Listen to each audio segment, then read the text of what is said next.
Portal RSN conversa hoje com o presidente estadual da Sanepar, Cláudio Stedley. Ele está em Guarapuava para anunciar novos investimentos ao município. Acompanha o presidente, o deputado Artagão Júnior, e também o vice-prefeito de Guarapuava, Itacir Vezaro. Inicialmente, bom dia, presidente, bom dia aos demais senhores. Bom dia a todos. Quais as boas notícias que o senhor traz ao nosso município hoje? Nós temos em andamento no sistema de água quase 5 milhões de reais para Guarapuava, né? E mais uns 6 milhões em andamento na questão da parte de esgoto, né? Hoje nós temos água universalizada. O que nós fazemos, esses investimentos, são principalmente para manter o que já alcançamos, né? E acompanhando o dinamismo do próprio município, né? Na questão do esgoto, nós temos então perto de 86%, um pouco mais de 86% de coleta do esgoto, né? E o que nós temos em obras em andamento, em 2021, final de 2021, devemos chegar muito próximo dos 89%, 90% de coleta do esgoto. Previsão para chegar a 100%? 100% isso varia muito. Tem uma questão principalmente geográfica, às vezes de desapropriação, às vezes de servidão, e que isso acaba protelando um pouco as nossas ações, né?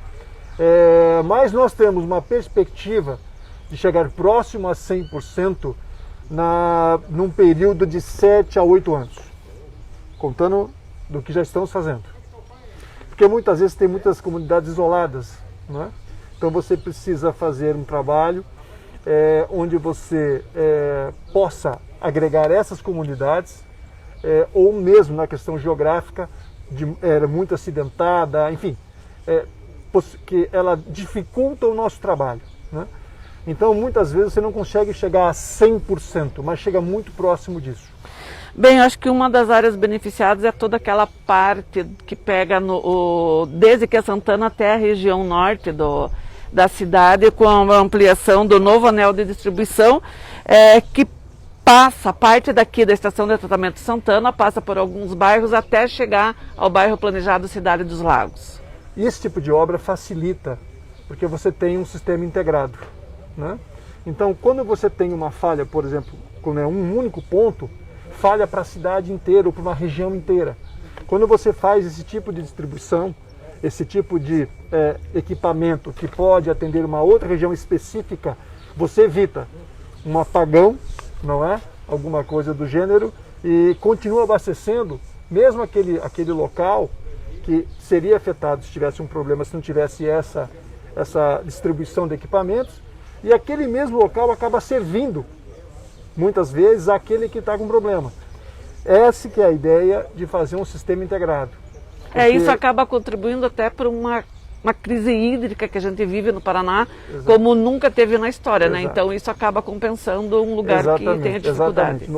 Falando um pouco da questão de integrado, né? Então hoje as barragens que nós temos em Curitiba, região metropolitana, na verdade nós temos duas barragens, Piraquara 1 e 2, como elas foram totalmente preservadas, o seu ecossistema, elas estavam praticamente cheias e com a mesma quantidade de chuvas que as outras barragens também receberam. Só que as outras duas sofreram são muito antigas, sofreram invasões, enfim, uma série de degradação, na qual elas não conseguem manter a água, assim como Piraquara 1 e 2. Então, essa importância também da questão integrada e da questão de preservação desse ecossistema de cada equipamento desse, falando de barragens, né?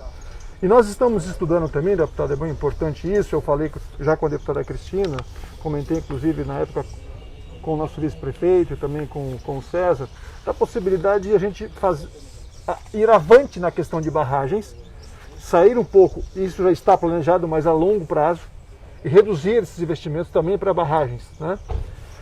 Ou até parcerias com donos de PCHs, enfim, para que você tenha reservação, porque aí nesses momentos de emergência você possa utilizar esses equipamentos da companhia ou de privados. Como é o caso lá em Curitiba, estamos usando pedreiras, cavas, vários equipamentos que não são da empresa, mas estão nos beneficiando. Isso é muito importante. Então pensar um pouquinho o que está acontecendo hoje, é algo que já vinha sendo alertado. Nós precisamos acelerar os nossos investimentos e as nossas ações, seja da companhia e a própria população, dessa conscientização que é muito importante, né? É um bem infinito, né? Então nós precisamos tomar todo cuidado, não só com o tratamento, com coleta de esgoto, por exemplo, mas com a manutenção da água, a segurança hídrica. Isso é muito importante. E parte também pela conscientização da população, né, presidente? E aí nós temos que contribuir com isso. Nós devemos, o ano que vem, era já para ter acontecido esse ano, temos a Sanepar Virtual. Pode ser que não seja o nome esse, mas a ideia é essa. Um dos pontos da Sanepar Virtual é um trabalho interno com os nossos colaboradores e um externo, principalmente com crianças e adolescentes, num formato de gamificação, onde nós teríamos ali a interação das crianças e adolescentes, entendendo desde como se forma, por exemplo, um lençol subterrâneo, né? Como é que se dá aquela água, como é que vem, quanto tempo demora para você fazer aquela reservação natural, não é? Que a natureza cria, né? Quanto tempo demora para se criar um aquífero, por exemplo. Então essas coisas, porque a criança muitas vezes vai no supermercado, vê uma garrafa de água e acha que sai de uma indústria e não tem ideia. Ideia de onde então vem. A importância de dizer isso, olha, pode demorar às vezes milhões de anos para você fazer uma reservação dessa, né? E em alguns séculos a gente pode terminar com isso. Então a ideia principal é mostrar às crianças e adolescentes a importância e como se faz todo esse processo da formação desses aquíferos, por exemplo, falando da parte subterrânea, ou de superfície, a questão de rios, e os cuidados com esses rios, por exemplo, né? Ainda na questão de como a gente faz a captação, como é que trata, como é que coleta o esgoto, como é que trata esse esgoto, como é que ele deve voltar para um outro corpo hídrico, o rio, por exemplo, não é? Então isso tudo é importante. Se as pessoas não tiverem essa informação, fica muito difícil elas colaborarem. E ainda mais, se nós mexermos com essa nova geração, e eles são assim muito detalhistas, né, e muito incisivos, isso é muito importante, porque nós teremos alguém colaborando dentro de cada casa e dizendo aquilo que é o correto, no tocante principalmente à questão da água. Bem, o senhor acabou de falar em nova geração, considerando que tudo que foi feito hoje, ele vai impactar lá na frente, o senhor visita um rol de obras que estão sendo executadas aqui. O senhor poderia fazer um resumo de quanto de investimento que a Sanepar já fez em Guarapuava nos últimos anos? Eu tenho um número para você de quanto nós temos para incluir para investir no próximo ciclo de 5 anos, que é de 125 milhões de reais nos próximos 5 anos. Esse número, eu preciso que alguém depois passe para vocês, mas assim, se nós estamos investindo em 5 anos 125 milhões e já chegamos a quase 86%, principalmente na coleta de esgoto universalizado, a parte da água, são muitos e muitos milhões de reais que foram investidos, né? Mas no ciclo dos próximos 5 anos são 125 milhões para água, esgoto e manutenção de todo esse serviço. Um cronograma de obras que tem início quando? Não, tem obras já em andamento, tanto de água como de esgoto, né? Nós temos obras de andamento.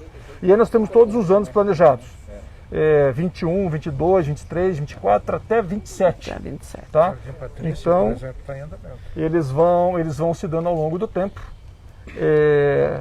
E claro, o que nós temos aí, então você tem algum que deve estar no momento de projeto, outro no momento de licitatório, outro até na homologação já para contratação. Então cada uma dessas ações elas estão numa fase.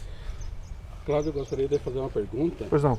Nós temos um problema de alagamentos em Guarapuava e o nosso vice-prefeito, secretário de obras, está fazendo um projeto e em parceria com a Sanepar para resolver o problema, porque a estrutura de antigamente, os canos, né, da Sanepar passavam nos córregos de Guarapuava e está top e a população que sofre. Qual que está dentro desses 125 milhões essa manutenção? Essa questão da drenagem é uma coisa bem séria aqui em Guarapuava. Há sim uma culpa, digamos, da Sanepar. Em algum momento se fez errado isso, não é? E o que nós nos colocamos à disposição do município é que nós vamos colaborar no que for possível para resolver esse problema. Naquilo que toca a questão da Sanepar, principalmente, naquilo que foi um erro dela, e naquilo que não for, mas que a gente possa também auxiliar, até porque para a companhia também é importante isso. Porque a água vai para uma destinação correta e que muitas vezes é a captação que nós vamos fazer. Então isso é importante também.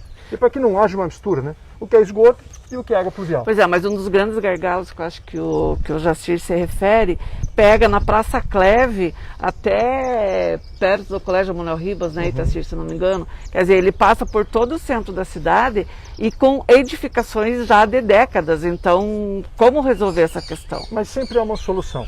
Isso não tenha dúvida. A engenharia, ela está aí para isso, né? O que nós temos que dar é a solução, o que não pode ficar é dessa forma. Mas eu tenho certeza, o nosso pessoal aqui de Guarapuava, aqui do escritório, junto com o pessoal do município, estão trabalhando nisso. Eu acho que eles estão num projeto bem avançado já. Salvo engano, até começaram algumas ações, não é isso? E tão logo o projeto esteja pronto, nós vamos colocar em prática. Nós vamos colaborar, sim, independentemente da questão dos erros cometidos no passado pela Sanepar, né? Isso é importante. Não importa quem foi, quando foi, o importante é resolver. Só aproveitando, Cristina, a tua pergunta, do que foi investido nos últimos anos, eu fui confirmar com o nosso gerente, são quase 300 milhões de reais investidos pela Sanepar nos últimos anos aqui em Guarapuava. Acho que é o maior investimento da história, né? Com certeza. É importante se dizer também que não é um investimento só na área urbana de Guarapuava, mas também nos distritos. Sim. Palmeirinha, por exemplo, o Jordão não é um distrito, mas é um pouquinho retirado da cidade. Então vai ter esgoto também. E uma grande parceria que nós estamos fazendo com a Sanepar é a questão rural. Saneamento, água, abastecimento de água via poço artesiano, uma grande parceria na elaboração de projetos e execução dessas obras.